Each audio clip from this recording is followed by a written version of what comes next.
Gandang buhay po mga kaibigan. O bago to magbibigay ng idea sa inyo sa isang maliit na negosyo sa bahay. Ito po ang aking no oven coconut macaroons. Para-paraan lang. Tignan nyo, ang liit ng puhunan. Okay, 2 itlog.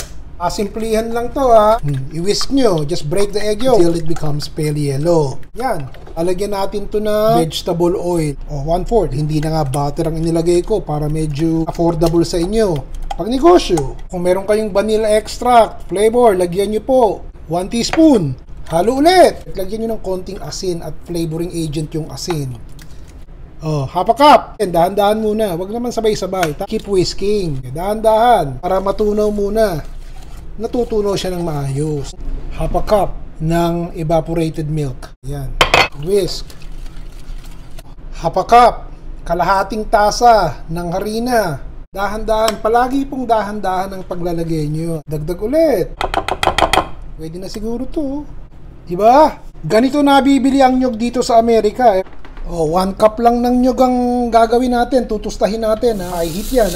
Tutustahin pa natin ng konti. Yung iba, brown na, yung iba, konti-konti puti pa. Titigil na ako dito. Ayun. Ano gagawin natin? Ilalagay na natin itong toasted nyog dito sa ating batter. Yeah! Dahan-dahan lang ang halo. Ang coconut macarons po, pag binake nyo, natutusta yung nyog. Ito, hindi na. Dahil tinusta na natin sa kalan. Bigyan ko muna po ito ng cooking spray para hindi manikip. O kaya, melted butter. Okay, lagay na natin. Ito, bali 1 cup. Isa. There you go. Kumukulo na yung tubig. Maglagay tayo ng steamer dito. Manipis lang yung ating para maluto kaagad. Lagyan nyo po ng malinis na towel para yung moist hindi tumutulo dun sa binebake nyo. Okay, mga 5 minutes po ito Tingnan natin Obo! Gusto kong pakita sa inyo Okay, yan. 2 na.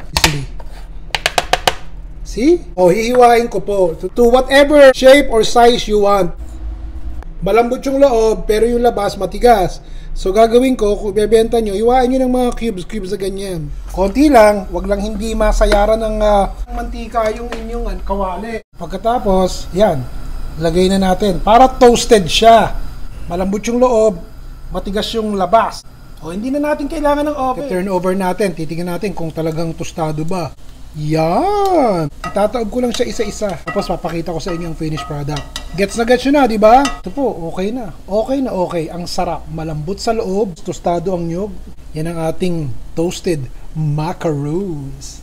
Pero pag kayo po gawa, gandahan nyo na ang paghihiwa nyo para talagang pambenta. Ito, kung ano-anong hiwa lang ang ginawa ko Palamigin nyo muna bago nyo ilagay sa wrapper. Benta nyo ng supot-supot, katulad ng ginagawa kong ganito. Tapos, lagyan nyo ng ribbon. Pag may ribbon, 75. Ay, nako. Para-paraan lang. Ayos po ba sa inyo? Bukas, gagalingan pa natin yung mga simpleng ulam lang at madaling lutuin at mura-mura ng konti. Ron Bilaro po.